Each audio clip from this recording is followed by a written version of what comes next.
rolling tumors to roaring lampooners, the Tigers on a Roll show starts in 3, 2, 1.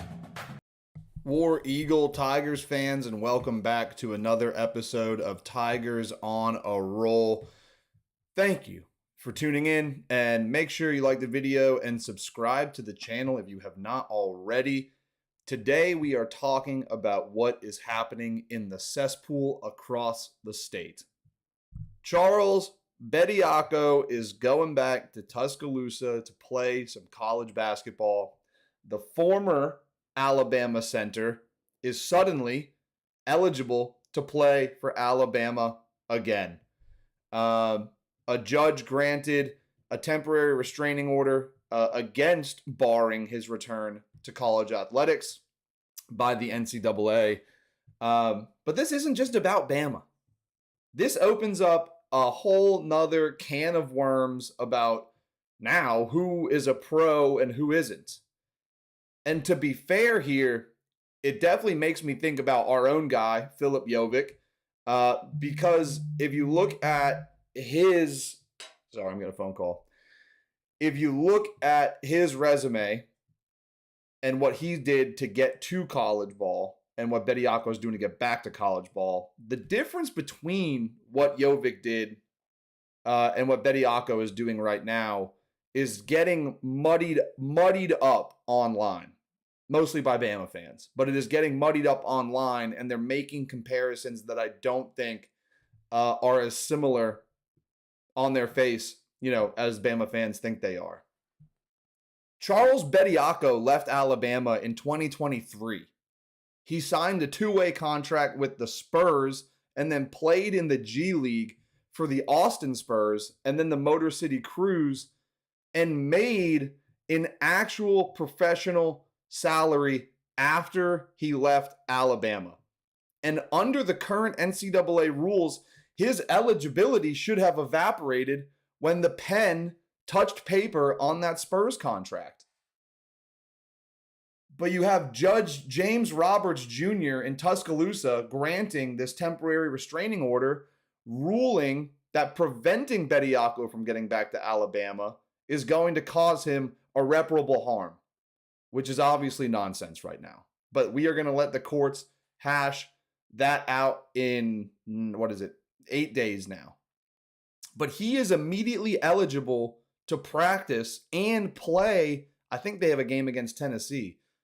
But he's immediately able to come back and practice and play for Alabama for at least the 10 days from when the TRO went into effect. And I want to be clear on this point. And this is all my opinion, but I want to be clear on this point. A judge sitting in the jurisdiction where a case is filed will preside. And obviously, we've got this judge in Tuscaloosa overseeing the case because it was filed in Tuscaloosa, as far as I know. But here's where I have an issue with it. As a barred attorney, my issue with it, and as an Auburn fan, but as an attorney, my issue is with it, you have a judge who is an active booster giving allegedly substantial money to the Tides athletic program. I think that if you have like a vested financial interest in the outcome of this case, you have a conflict of interest. And if this thing unravels further, I think that that's going to become a more of a talking point than it already is. And we'll see what the court, the higher courts think about it. But let that unfurl in the court system. But as an Auburn fan or a fan of whoever you are, probably everyone except Alabama fans right now want to see that judge probably recuse himself, because that is a little questionable. And I also know what some Bama fans are shouting at Auburn fans. Their only critique to Auburn fans, taking issue with Bediako coming back is they're saying, but wait a minute, Auburn Tigers fans. Philip Jovic is at Auburn. Didn't he play pro in Europe? Why is that okay? Why is that okay and Bediako playing for Alabama isn't? Well, I'll tell you right now why there's a difference, and it fully abides by the NCAA's rule bylaw on this. Their own rules say that Jovic can come from the European Pro Leagues and play for Auburn, and it is not similar to what Bediako's doing. It's where you have to get like a little bit more nuance than just saying they're all pro players or whatever the case may be. It's a little bit more technical than just having your allegiances and saying, well, my school wants this guy, so let me have him because your school has one, so you guys can have him. And we do have Filip Jovic, but he is a freshman on the roster because he has never played college ball before. Before he came to the Plains, he played for KK Megabasket in Serbia, and that is like a professional team. And it's actually the same club that produced Jokic, if you didn't know that. And obviously they have the potential to produce pro NBA players from those leagues, but you can go straight to the NBA or you can go to college, which is where the NCAA issue comes into play. Jovic is eligible to play for Auburn, while Bediako, in my opinion, is supposed to be barred from playing for Alabama. Comes down to the bylaw that says that the NCAA wrote and has held up and affirmed time after time after time and is applying here, that a player can play pro before initial full-time collegiate enrollment. And they can take a salary to compete in professional ball, provided that they don't receive more than their necessary salary, essentially, is what it says. But did you catch the magic language in that bylaw? Before initial full-time collegiate enrollment. Bediako already went to Bama. Jovic had not gone to college. They're not the same scenario. And Bama fans can stay off of my Twitter and stop talking about how we have a pro player, so they should have a pro player. It's not the same whatsoever. And if you think that the Serbian Pro League is the same quality talent pool as the NBA, you are missing part of your cerebellum or something. I don't know what's wrong with you, but let's be for real. They can produce good players. They don't have the talent, like the base level talent that the NBA does. And that's why the NCAA treats these European, Chinese, overseas pro players totally different than the post-collegiate NBA players that the NCAA is obviously known to produce. I mean, it's why you go to college. You have to go play in the NBA.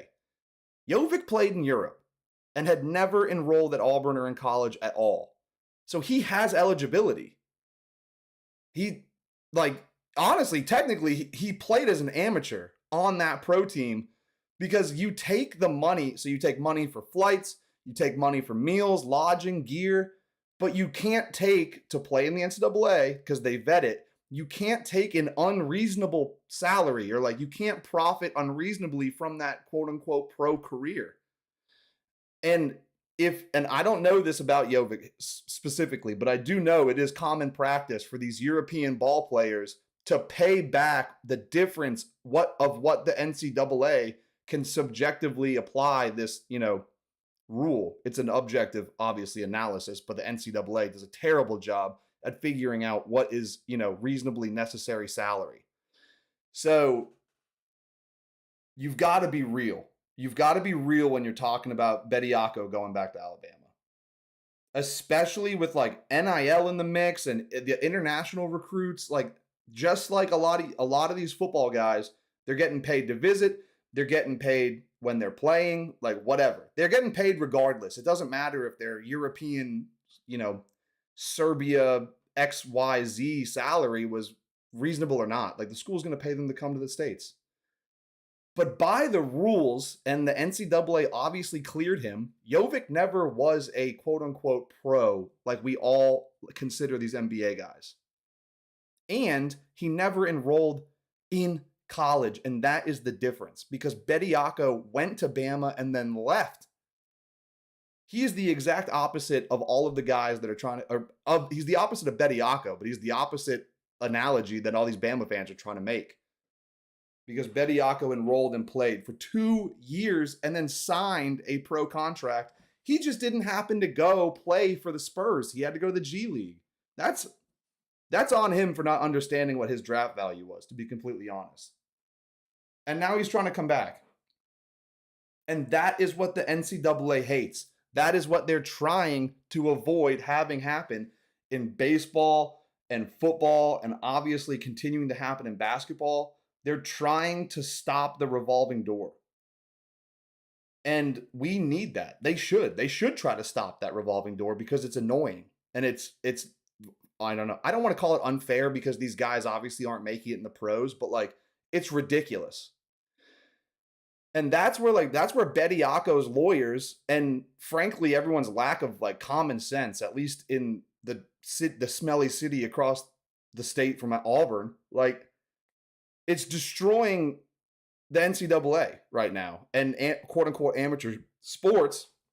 And to some extent, it's destroying the NCAA's argument because people are looking at players like Jovic and they're saying, all right, let me get this straight. You have a freshman at Auburn who played against pros in Serbia for 2 years, and he's eligible to play NCAA basketball.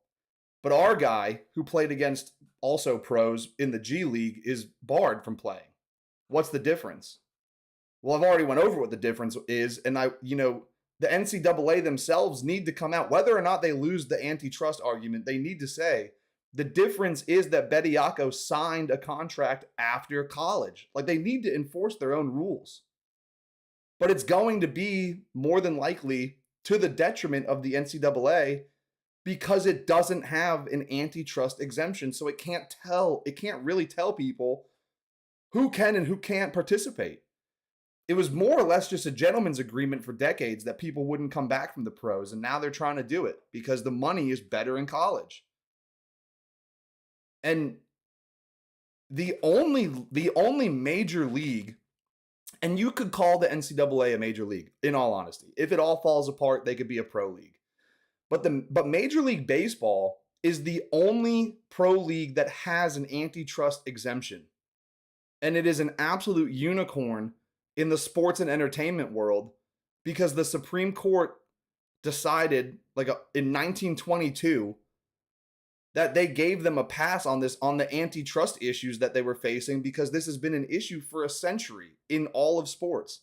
That was because leagues wanted to merge or not merge or whatever the issue was. But it's coming back up and it's presenting itself again. And the Supreme Court let them operate as a monopoly, and they have ever since, and they've defeated challenges to it based on that ruling in 1922. And the NCAA wants to ask for that same protection. And I believe it came up in 2021, NCAA versus Alston, I believe was the name of the case. But it came up a couple years ago, and the Supreme Court said, no, you're not going to get it. The NCAA is absolutely not going to get this exemption. And in the modern era and the PR around it and all of the other stuff, and that was at the dawn of this, what we now know is an absolutely outlandish NIL era. They said no, let Congress decide on that. And they have never been able to agree on any sort of bill that would help regulate the NCAA. And the way that this is all going is just you're going to have more Bediakos. And it's a mess. And because the NCAA does not have that exemption, they have to prove that banning Bediako is necessary for collegiate competition, and it won't irreparably harm Bediako. And with the money that they're paying in NIL these days, it will. And I don't know if it's necessary for competition because the guy obviously isn't, cutting his teeth in the NBA right now. So maybe it's not that big of a deal, but it's stupid that they would come back to college from the NBA. The dream for all these athletes has always been to get to the pro league. Now the money's better for at least people on rookie contracts to just stay in college. And it's not the first time we've seen it. And I'm going to be fair. Obviously, this is an Auburn podcast. I'll be fair. Jovic is playing at Auburn. He was a pro. He was not an NBA pro, and he did not sign a contract after already enrolling in college. That's the difference. But James Najee was at Baylor. He did something similar. And the amateurism argument came, that was like, what was that, a year ago, 2 years ago? And the amateurism argument came up again. But the NCAA's amateurism defense against those guys competing just gets harder to sell because of the money in the sport. And obviously, this judge in Tuscaloosa clearly agrees that Bediako has the right to play for Bama again. And I'm kind of straddling the fence here because I don't know, it's disgusting and it's ugly and I don't want them doing it. But like, I also don't want the NCAA to have blanket antitrust exemption like the MLB does. But inherently, the NCAA has a monopoly on college athletics. I mean, they just do. And I think that they should be able to enforce their rules against these guys who are determined to be pros by their rules. And those guys played under those rules knowing that they were going to go pro eventually. They knew what the rules were when they signed up to play NCAA basketball. And the NCAA should be able to enforce it. And is that a double standard? Do I want the players to make money? Do I want it to be a player league because it's player driven and the product is all about what the players do? Yes. But do I also want the NCAA to have any semblance of power to enforce the rules that they've written for these players to play by and these schools to abide by? Yeah, so it is a double standard. And it's a hard balance, but like, let common sense win in this instance. You cannot, unless you're a Bama fan, unless you're somehow watching this video in a crimson shirt that you got at Walmart, it is annoying that Alabama and some of these other schools that have tried to bring back G League players, it is annoying that you're trying to bring back a pro athlete, first of all, at all. Second of all, halfway through the season. And it's on the assumption, and don't forget, this is a basketball conversation, but all of these guys that are applying for waivers on the football side of the spectrum, it's all under the assumption that the NCAA won't or simply cannot defend themselves and they can't fight back on it. So it's just going to happen. And that is ridiculous and it's ugly and it's disgusting. And it is not what college sports should be. The silver lining in all of it, if it does go awry, because I can only imagine Bediako gets to come back. As Auburn fans, we can look at the big picture, which might benefit Stephen Pearl in the long run. If the ruling stands and you essentially continue to dismantle any sort of distinction between pro players and the amateur players, it just means that Pearl can potentially go look at a guy who left, maybe for the G League, maybe for an overseas league. I mean, who knows where you find these people. But Auburn has the ability to drop a bag on someone and recruit him and come back. Because I don't want to do what we did with Freeze and all that going into last football season when we were like, well, we don't know what the NIL stuff is going to look like. We don't know how much we can play them. Is the clearinghouse going to vet these? Yada, yada, yada. We're not going to pay them. I don't want to get behind. If the court says that these guys can play, then go find a bunch of dudes in Serbia. Go see if Filip Jovic has some cousins and go find them and drop a bag on them. And maybe we can replace the centers that we don't have. How about that? That's the silver lining in all of this. But I think personally that Auburn should be above that. I think all the blue bloods should be above that. I think college basketball teams should be above that. It just shouldn't happen. When you leave college sports to go pro, you're a pro and go play pro and leave that behind you. It is absolutely ridiculous to be having the conversation that a guy who is in the middle of a G League season is coming back to Tuscaloosa to play for the Tide. But that's the next step in all this. You're not even going to have pro leagues, or you're not going to have the NCAA. Dissolve the NCAA, dissolve college basketball, make it another pro league. I mean, there's already so many bandwagon fans on the planet. Like, you might as well just have this as another pro league, like the XFL or something. And if that's the road we're going down, it is what it is.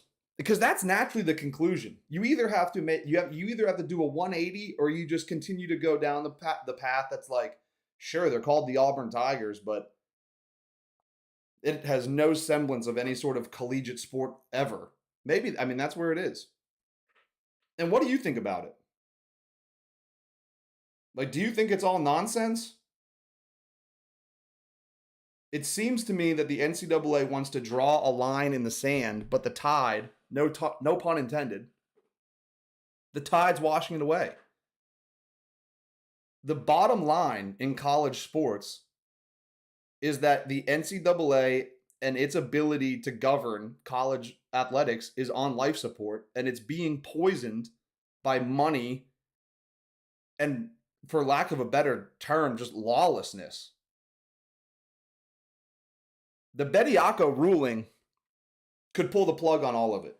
You might see an exodus from the G League to college sports.